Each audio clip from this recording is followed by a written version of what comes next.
And now I will turn it over to the presenters.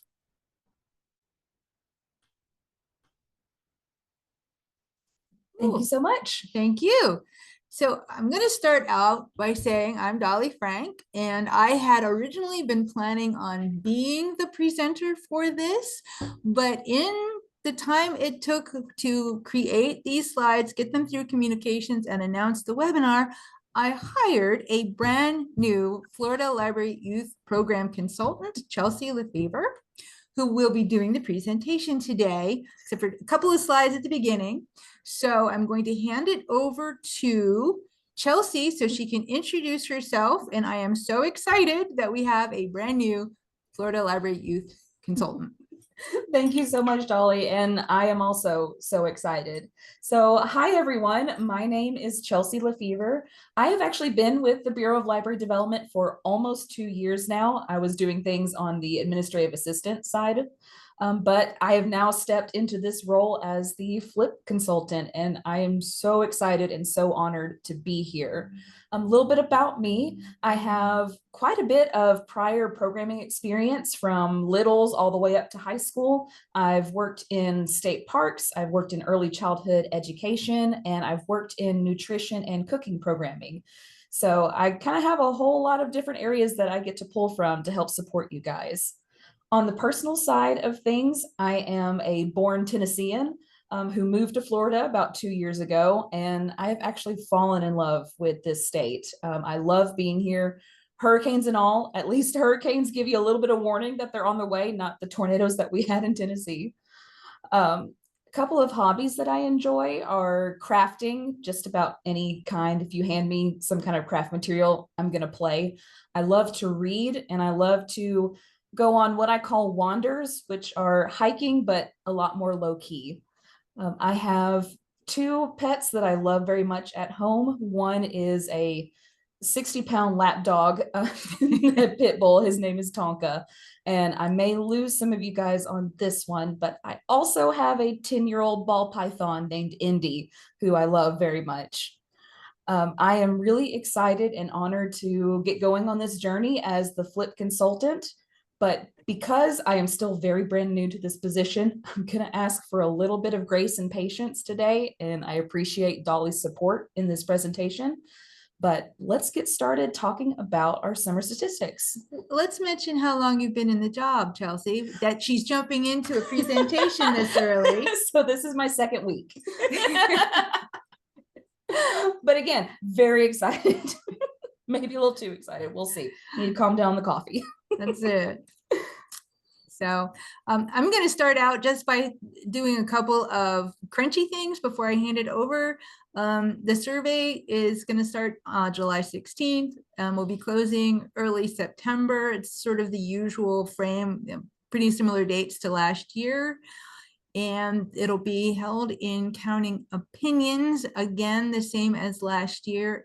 If you don't have a Counting Opinions username and password, let Chelsea know, and she'll get that. I should say she will get that to you. She's Yes. working very closely with Sawyer, who is our stats person, and he will guide her and help her to get that information out of Counting Opinions and into your inbox. And I'm going to talk just a little bit about logging in. You log in with your username and password. If you already have logged in, the one from last year will still do. We haven't updated those for the folks who are still around. If you're brand new, let us know who you are and your email address, and we will get you a new username and password in Counting Opinions. Once you log in and you get to the FLYP Statistics webinar, FLYP Statistics page, be sure that you check the little drop-down menu at the top. You may get in there and you'll be seeing 2024. You want to make sure it's 2025 so you don't overwrite last year's statistics, because we like to keep those. In fact, Sawyer is working on a FLYP Statistics dashboard that we'll to see for too long. Okay. Excellent. At 3 o'clock. I'm in the middle of a webinar at 3 o'clock. So, guys, it wouldn't be youth programming if there wasn't just a little bit of chaos, right? So before we move into our next section is going to be talking about the type of data that you need to collect. We're going to actually pause, and we're going to pause several times through this presentation. I know it's a lot of information, so if you have any questions, please throw up the raise hand, throw something in the chat, unmute your mic. I'm going to pause for just a minute here and see if my fantastic assistants see anything in the chat.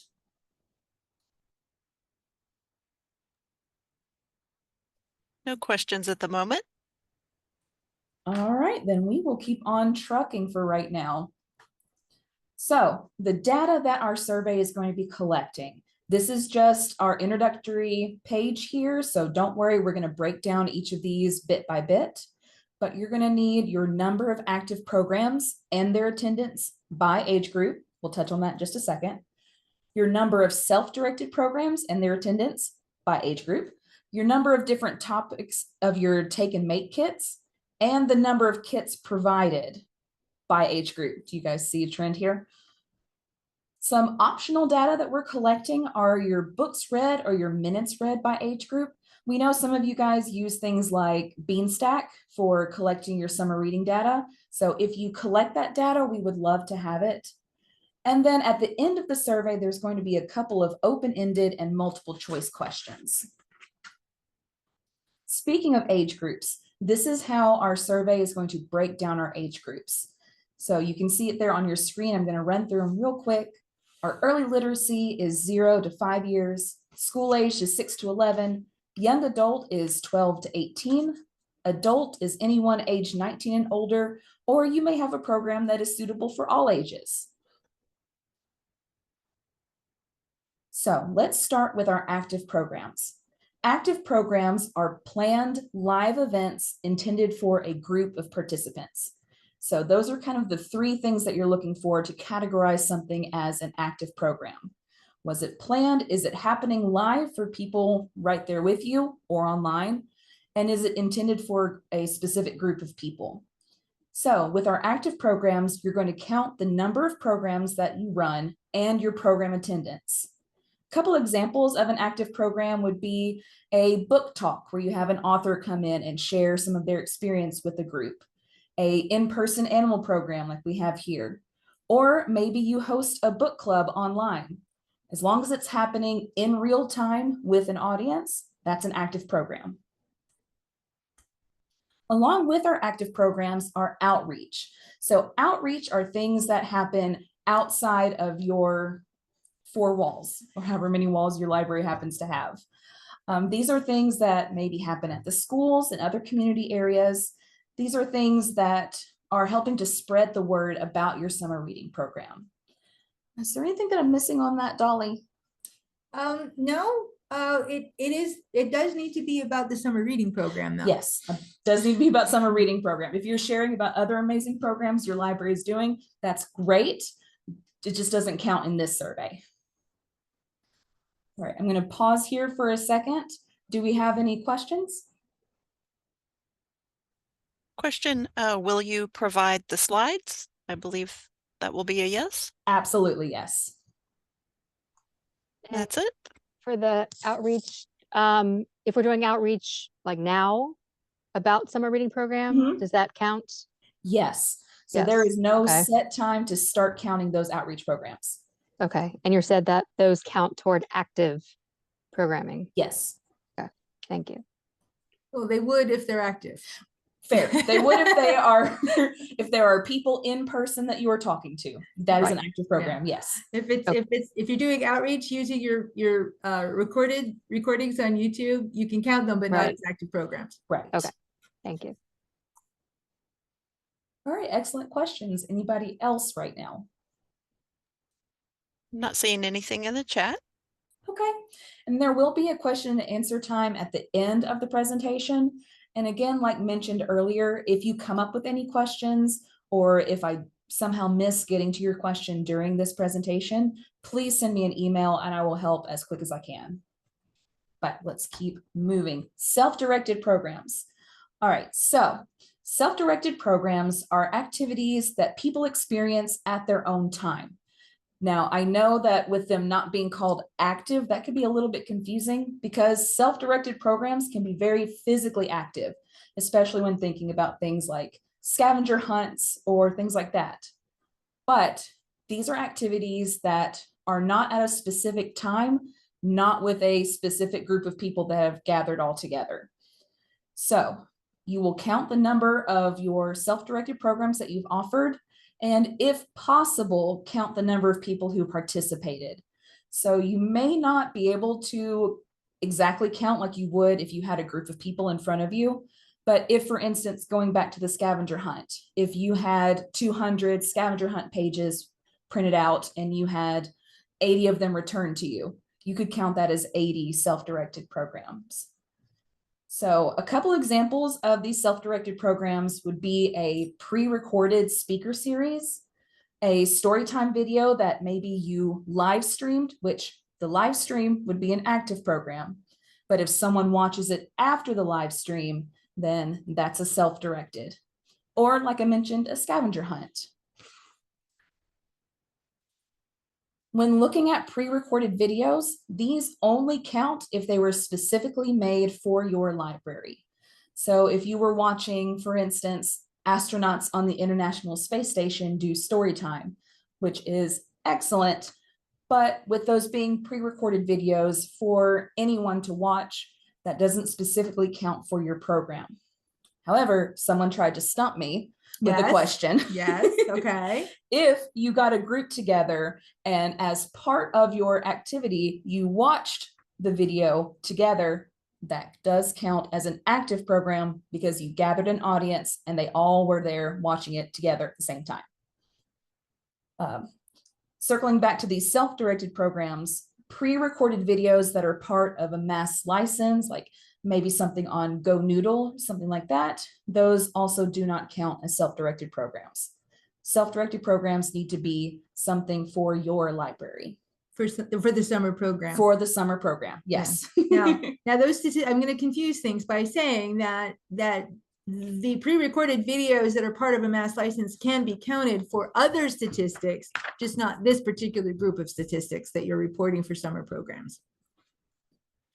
So with active and self-directed programs, do we have any questions now?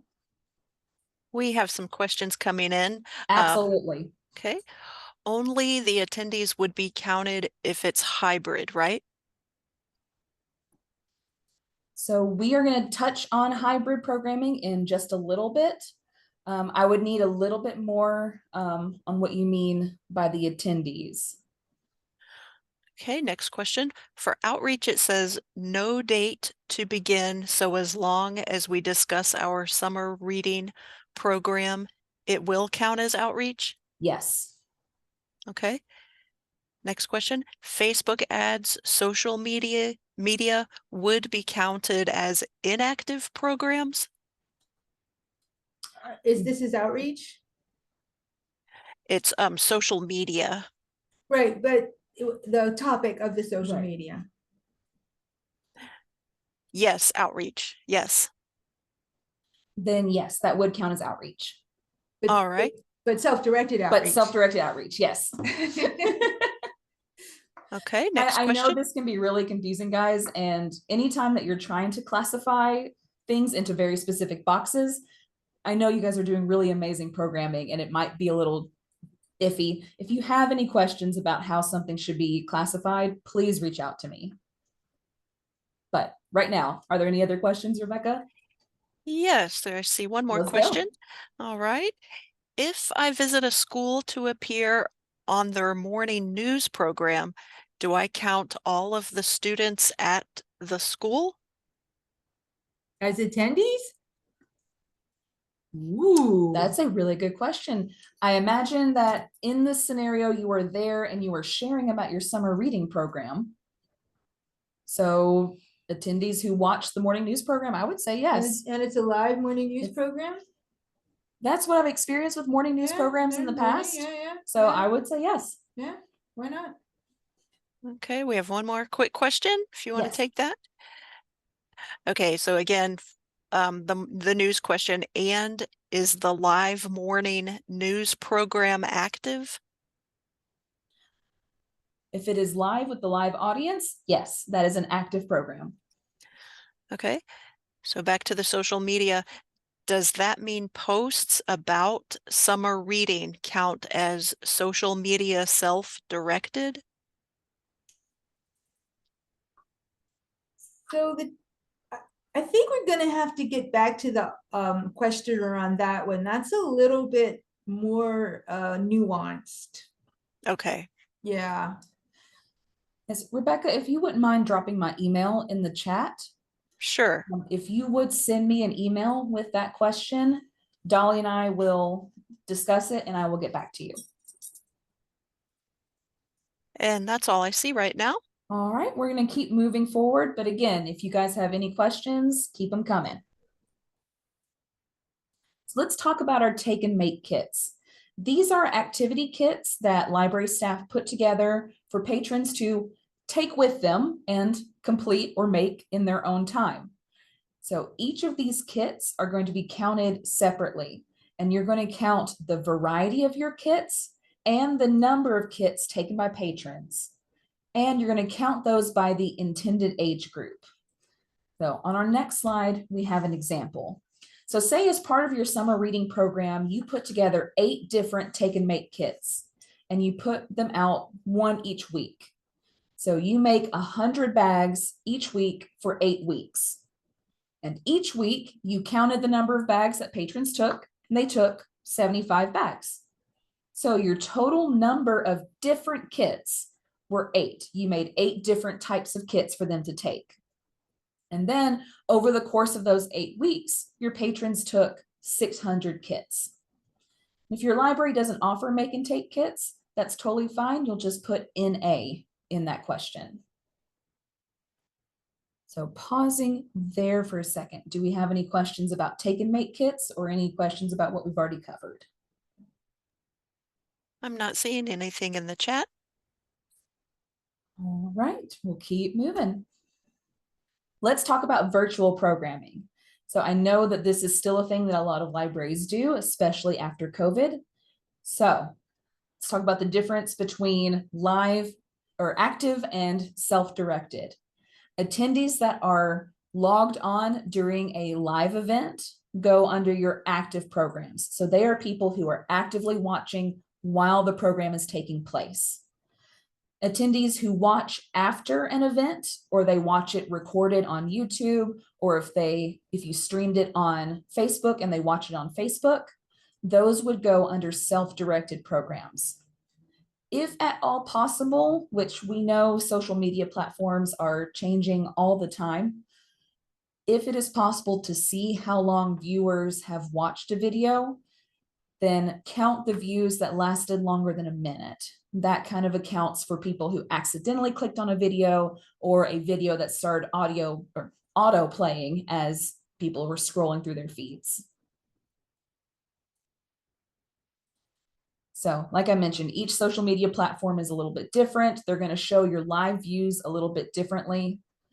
Sometimes those are available during the live view. Sometimes they're available after the live view has ended. I wish I could give you direct guidance on each platform on how to check that, but like I said, it changes almost constantly. So whoever is familiar in your organization with social media, you may need to partner with them to collect that data.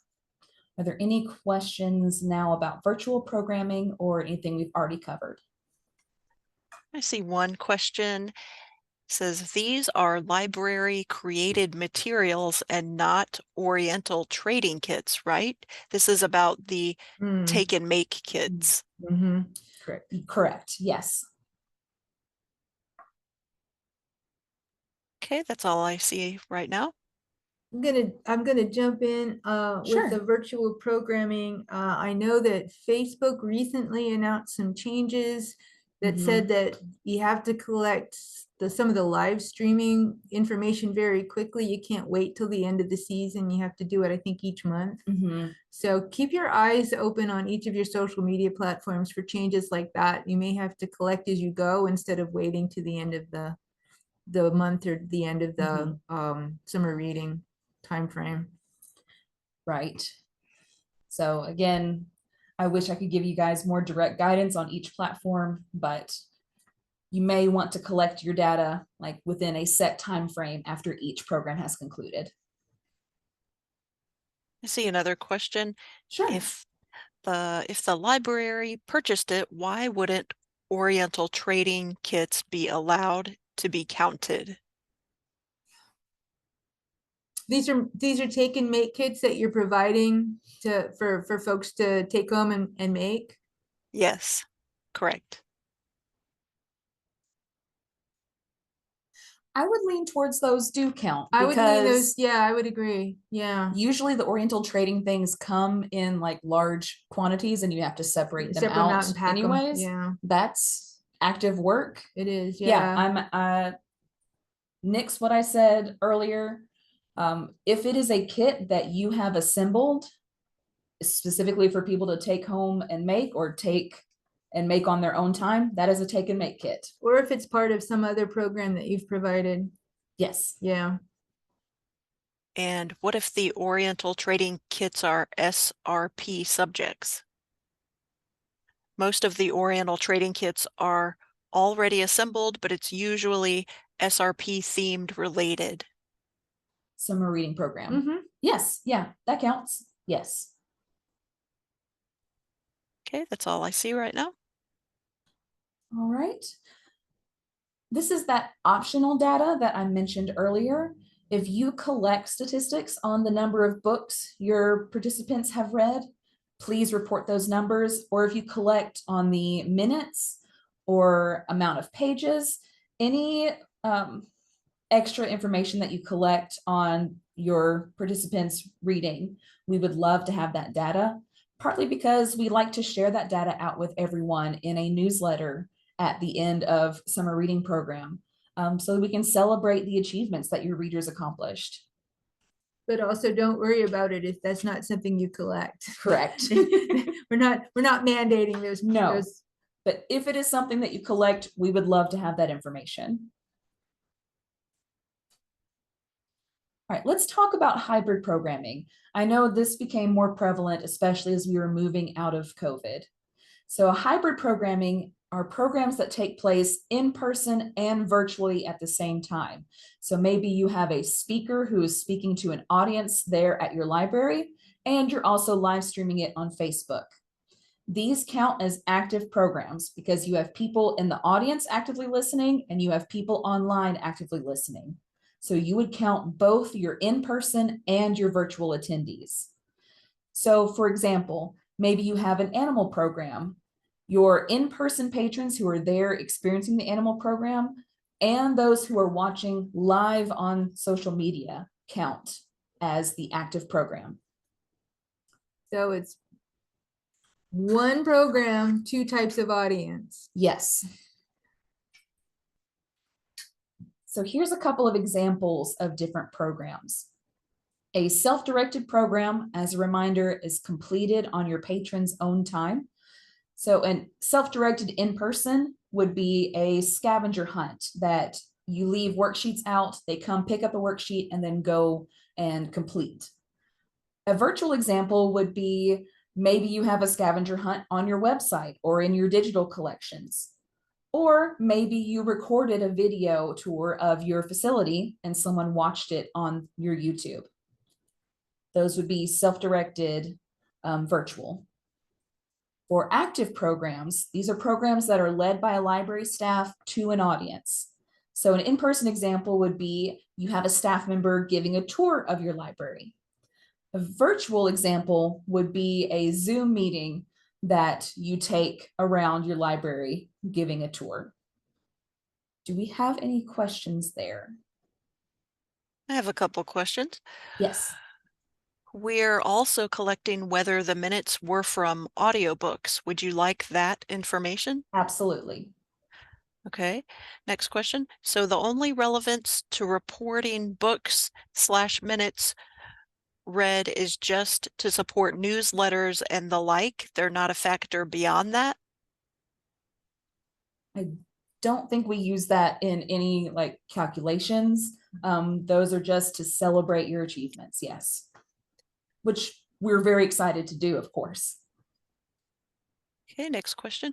If we have a hybrid program, are we counting all attendees under active in person, or do we split the number of attendees into active in person and active virtual? I'm going to throw that one to Dolly because I don't know on the survey if it's broken up like that. So each individual program is not, you don't report on each individual program. But when you report the statistics, you will say how many active in-person people you have, how many active virtual people you have. And so you would count your hybrid in both of those categories and, you know, include that count in your sum totals when you put in the sum total of all of the Right. active participants and virtual active participants. So we're not going to be asking for it to be broken down by activity. No. We're asking for aggregate data. Yeah, aggregate, Okay. yeah, the sum total, yeah. Follow up to that, but you'd only count the program once? Yes. Okay, I'm not seeing any other questions.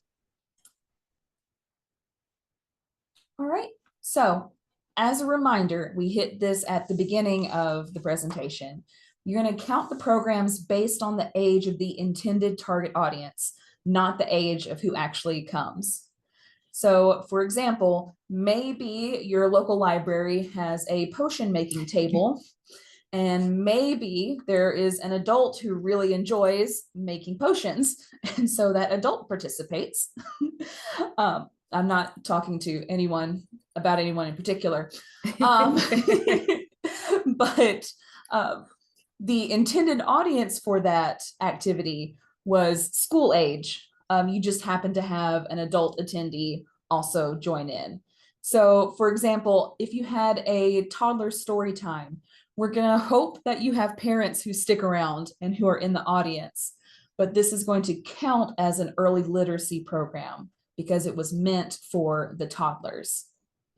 And also you are only going to count programs that are specific to your summer reading or your summer library programs. So if you have a book club that meets monthly and they continue their meetings through the summer, that's great, but that does not count as a summer reading program unless it actually is your summer reading theme is influencing the book club. Then yes, you can count that as a summer reading program. Do we have any questions there? Yes.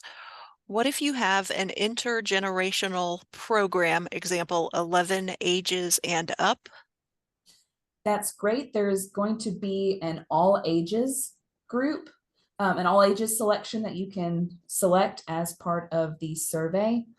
I'm going to throw a question at Dolly. Okay. If it is for, say, kind of like this person mentioned, 11 and up, that doesn't neatly fit into the all ages, but would we still mark it in an all ages?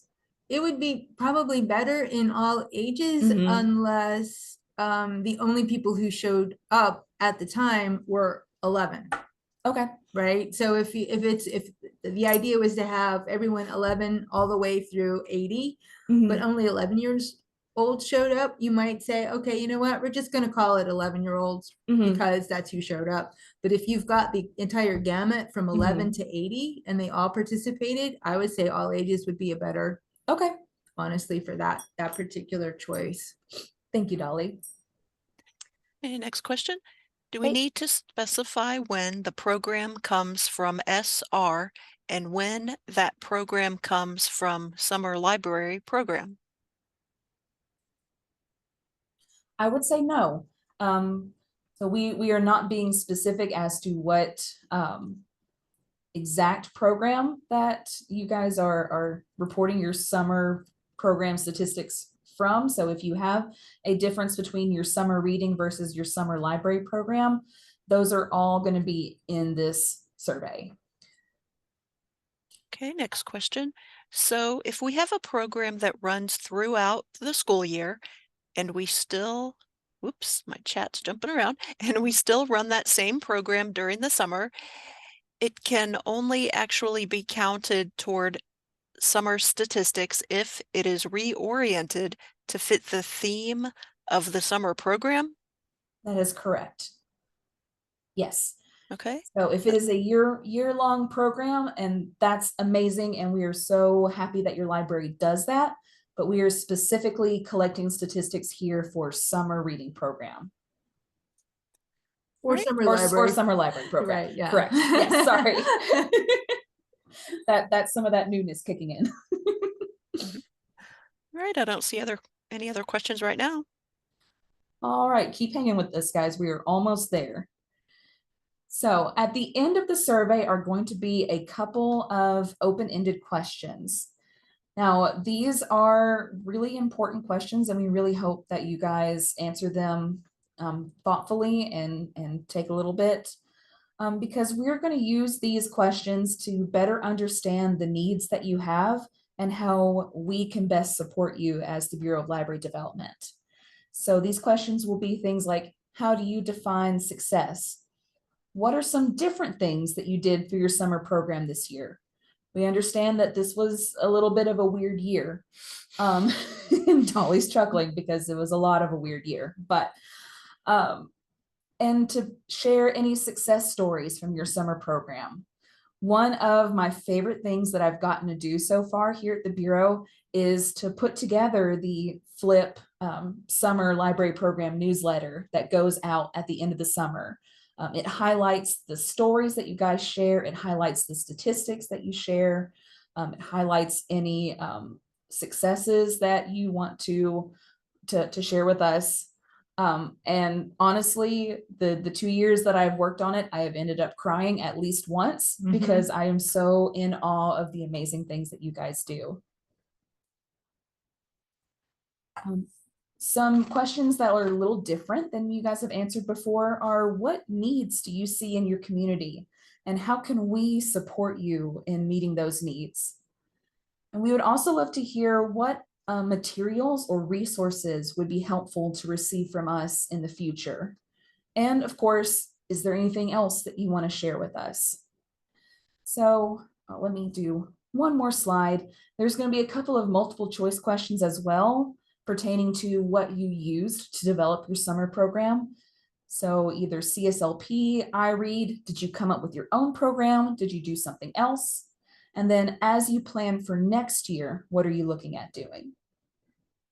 So I want to pause for a second and share the reason why we collect these statistics. I know that this is a lot of work for you guys to do, but it actually is really useful to us in a couple of ways. The first, like I've mentioned before, we want to celebrate what you guys are doing. We want to show people around Florida the amazing work that the libraries do. And I think everybody has a special memory that they can connect into for summer reading program, summer library program. I know I do. That's where I spent my summers basically growing up. So we want to take this data and use it to tell your stories. The other side of things is I may toss this one over to Dolly to see if she can help me out with it, explaining the As we're moving forward, yes, that part of it. Yes. Yeah. So as I was chuckling earlier, this has been an extremely unusual year. We have for over 50, and that's a 5 and a 0. We here at the Bureau of Library Development have been supporting summer reading, summer library programs in many ways by handing out manuals, programming ideas, support materials. And this year, due to circumstances far, far, far above our control, we're not able to do that. And we feel it probably not quite as hard as you do because you are in the field, but we definitely feel it in our hearts. And so as we're moving forward, we are looking at ways that we can absolutely help next year. And so we will be again using summer statistics to take a look at what your needs are, what numbers of programs, numbers of attendees, getting suggestions from your multiple choice and your open-ended questions so we can figure out 2026. Yes. And as we are moving towards 2026, looking to that future, I think we can go ahead and share I think that we should. Absolutely. the theme of the summer, which For us. for us, yes, doesn't necessarily have to be for you guys, but for us, theme of the summer is going to be America/Florida 250. So we're going to be working on putting together programming and other things like that, all centered around our 250-year celebration that is coming up next year. How do you say that? I was about to say it and then I gave up. Okay, semi-cinquentennial. All right. So that was a lot of information. Again, if you guys come up with questions later on, if you sit and digest for a bit and realize that I didn't explain something thoroughly, please reach out to me. I know Rebecca's put my email in the chat. But now that we're at the end here, do you have any other questions? I see a couple more questions. So what are the requirements that define a program as being specifically a summer library program? I think, and Dolly, you can correct me on this one. If it is connected in with your summer reading, your summer library theme, I think that would connect it in with these statistics. And of course, you all have come up with your own themes, and so you are you have better understanding of what will connect in with that theme. And I'm sure as the summer rolls through, you can figure out what easy ways to take year-long programming and make it have a bit of a twist, so that you can count it. All right, next question. Our library does a summer meal program for youth in our communities. Would this count as a program since it is only during our SRP? I would think yes. I'm gonna say our library staff are involved. It's for an Yes. intended audience. It's what were the 3 criteria? You had 3 criteria. It meets that, right? Yeah, absolutely. I would count that as an active program. All right, next question. If we are showing movies during the summer and don't do them the rest of the year, can we count that as part of our summer programming? Yes. So you have library staff there, you have an audience gathered, and you are doing a specific program. I would count that as an active program. All right, next question. When will we get more info on the 2026 theme? That is a very good question. We are in the very, very beginning stages of the planning of Florida 250. I believe our commission just met once recently. So as they put more information together and we get more information, I will make sure that's getting out to you guys. All right, next question. Sorry, I came in later. Can you advise when the summer stats report opens and closes? Absolutely. So it is going to open on July 16th and it will close September 5th. Okay, that's all I'm seeing in the chat log right now. Certainly. And if I can put a little plug in real quick, our Flip Forward newsletter is going to be getting started up again. Dolly did a fantastic job keeping it going while we didn't have someone specifically in this seat, but I am looking forward to stuffing that with information, resources, things that we've got going on that can support you guys. So if you have not signed up for our newsletter, if some of my wonderful BLD staff could drop a link to where people can sign up for Flip Forward, I would really appreciate it. All right, I've got 2 more questions. if we are showing movies during the summer each month to continue our monthly movie program, do the movies have to be tied into the summer reading theme in order to be counted as SRP stats? Ask what the theme is. What is the theme? So I would love to know more about what your theme is. If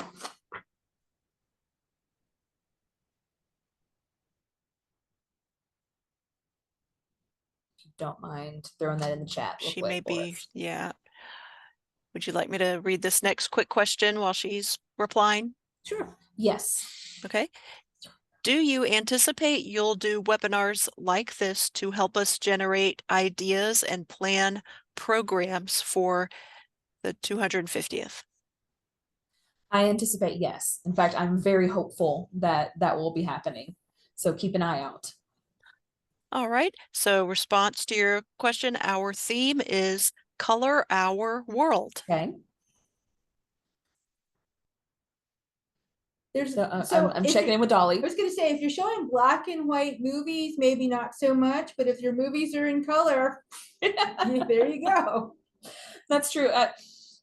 I think there could be some loose tie-ins that we could maybe come up with for different programs, especially if they're yearly programs that are still running through the summer. Yeah. Absolutely. Yeah. And I was thinking last year's was Adventure Starts at Your Library.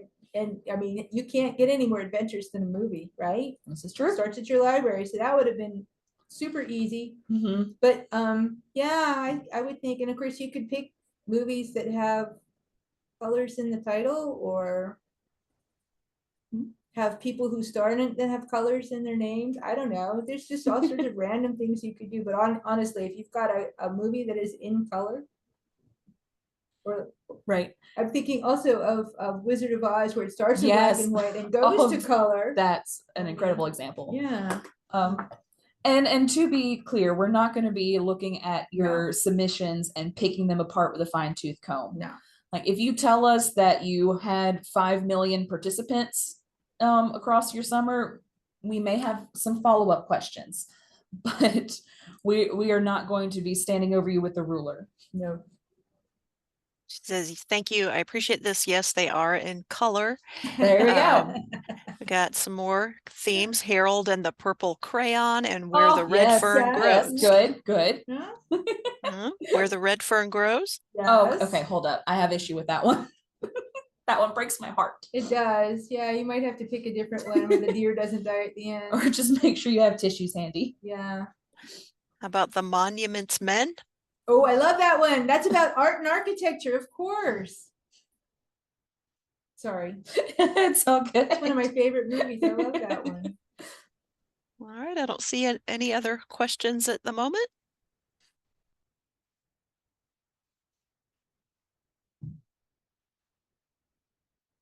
All right, well, we've got about 15 minutes left in the hour. I would love to hear from anyone who's willing to share something you're excited about for your summer reading program this year. I'm trying to keep an eye out on hand raises. Don't see any at the moment. I'm excited because I've got a flip coordinator.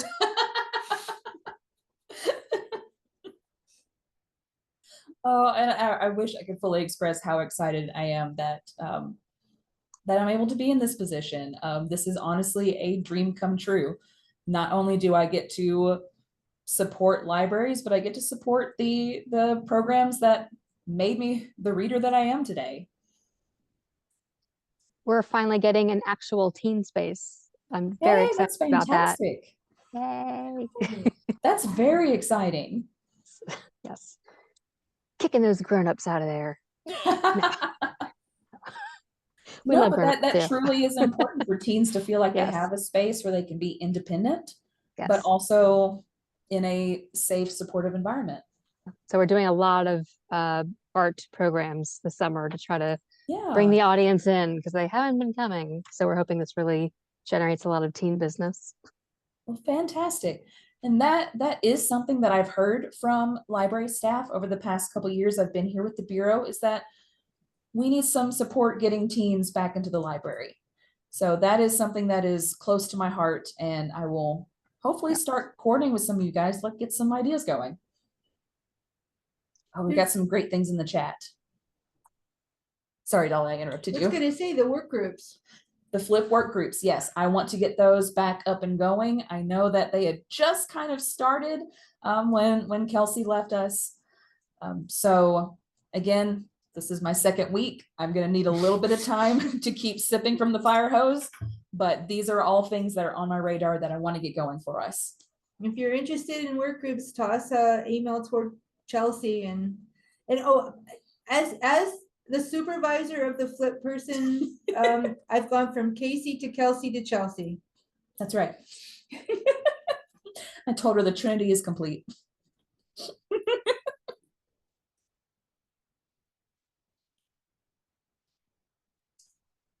Do you want to read some of those or have somebody read Absolutely. some of those? Now that I've got the chat pulled up. So Gabe shared that they're excited to be doing our glow party. We'll be having black lights and glowing press-on tattoos. It'll be a dance scene vibe for elementary age kids. That sounds like so much fun. Stephanie shared, we're trying an adult book discussion that does books with color in the title in June and books with an art theme in July. Interesting. I would love to know some of the books that you guys are going to be looking at. Faith shares, the local elementary school's reading coach reached out today to ask for our summer reading logs to hand out again because they saw a huge improvement in vocabulary retention after last year's participation. Oh, that is excellent. Oh, I love hearing, I love hearing those real world impacts of what you guys are doing. This is amazing. Lisa shared, the children's department is being decorated with the Wizard of Oz theme from black and white to color. Yeah, I don't know that a lot of the young kids who maybe haven't seen the Wizard of Oz like understand how revolutionary of a movie that was. Be aware of how scary the flying monkeys are. Also that. Ashley says, I'm excited to host my first color run. We're calling it a rainbow dash. Oh, no. Yes. Oh. It is for readers who complete the summer reading program. Oh, that is going to be messy and a blast, which means they are going to remember it. Yeah. Yeah. Oh, that is great. Zedra or Zedra, I apologize. Zedra, thank you.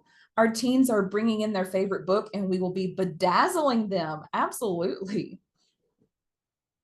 Gabe says we're also doing a silent teen book club for teens to come and read for an hour in silence and then discuss the book at the end. That is a really interesting program. I was not aware of silent book clubs until this past year. There started being one in Tallahassee, and I kind of love that idea. Faith shares, oh wait, nope, the chat was popping around, but Faith, again, that's fantastic. All right. Thank you guys so much for sharing some of the things that you're excited about. Again, if anyone has any questions, please reach out to me with my email address.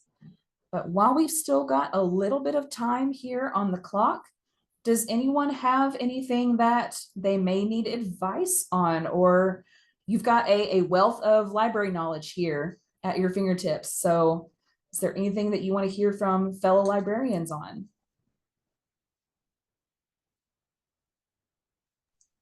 Has anyone found any prizes that are popular with teens? I know some books are popular just because if they're already participating in the summer reading program, they already love reading. So books, yay. But any other prizes, especially for those who don't love reading, lure them in. Gift cards. Yeah, I was wondering about that.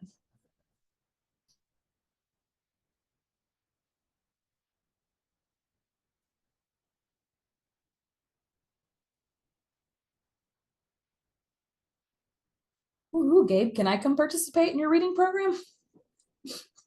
That's fantastic.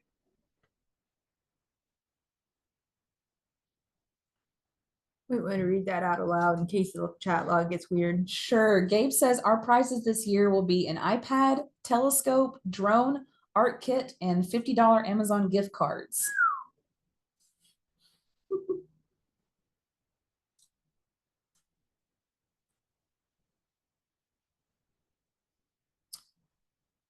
Alyssa in the chat has asked for ideas on getting people to actually attend the smaller programs. Everyone gets excited and says they will come, but most times we have little to no attendance. Yeah, does anyone have any ideas they can share? I was at a meeting this morning. They were discussing if they attend a program, they get a raffle ticket entering them for a grand prize. Ooh, I like that. So a raffle ticket for participation. Okay.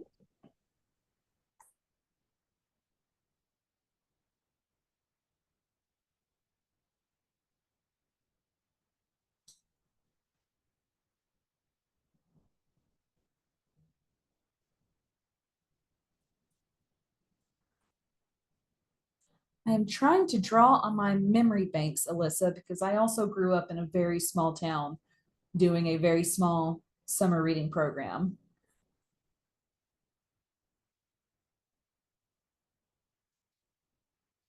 I think one of the things that they may have done is really focus in on the programs that got people excited. And then at those programs, push maybe some of the small snacks sometimes help. Absolutely. Especially if it's teens. Yes, especially for teens, but honestly, any age. Yeah. There's a snack, I'm there.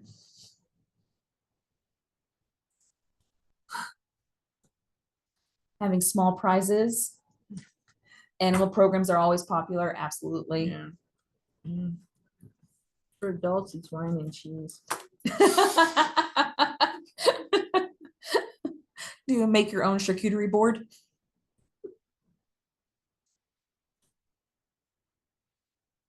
Anything can be charcuterie if you put it on a piece of wood.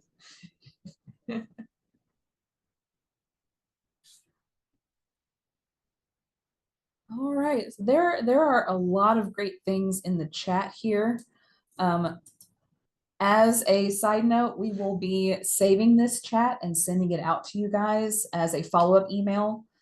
And Rebecca, you can correct me if I've said anything wrong on that, but we usually send out like either the next day or the day after. You'll get a copy of our chat log, and then it may take us a little bit longer to get our recording posted publicly, but we will try and send out a link so that you can view it.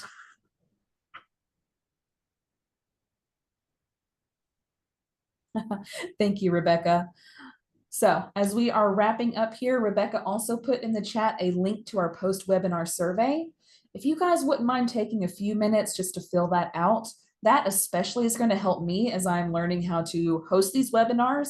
This was my very first one, so I would love to take any suggestions that you might have to make those better in the future. But I so appreciate you guys being here. I appreciate everything you are doing for the libraries and for your patrons. And I hope you have the very best summer. Please reach out to me if you need any help. Thank you, everyone. Thank you. Thank you so much.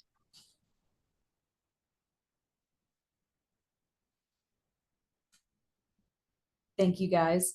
I will go ahead and stay on until the top of the hour. So if you think of any questions, feel free to throw them out.